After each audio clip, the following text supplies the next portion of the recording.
ఆకాశం విలపించింది, భూమి కంపించింది. శివుడు తన మూడవ కన్ను తెరిచేలోపు సృష్టి స్తంభించిపోయింది. అదొక విషాద ఘడియ.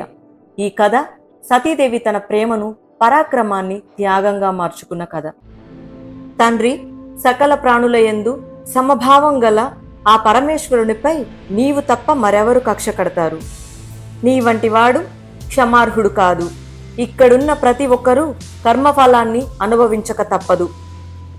పరమేశ్వరుని మనసులో తలుచుకున్న సతీదేవి అసహనంగా తన భర్తకు జరిగిన అవమాన భారాన్ని మోయలేక జన్మభూమిని విడిచి అగ్నిలో లీనమైంది. పరమేశ్వరుడు తట్టుకోలేకపోయాడు. తన ప్రియ భార్య మృతదేహాన్ని భుజాన వేసుకుని విశ్వమంతా సంచరించసాగాడు.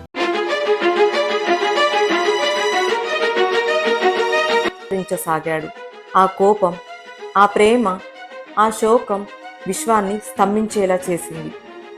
విష్ణుమూర్తి సుదర్శన చక్రంతో ఆమె శరీరాన్ని 51 భాగాలుగా విభజించాడు.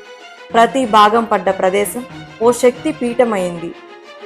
ఇవి కేవలం దేవాలయాలు కావు, అమ్మవారి శక్తి, త్యాగం, ఆవేశం మరియు ప్రేమతో వెలిసిన దివ్య క్షేత్రాలు. అమ్మవారి శక్తి స్వరూపాల గాథలు 51 దివ్య క్షేత్రాలు మీకోసం. Coming soon. Subscribe to history hub Telugu. Don't miss it.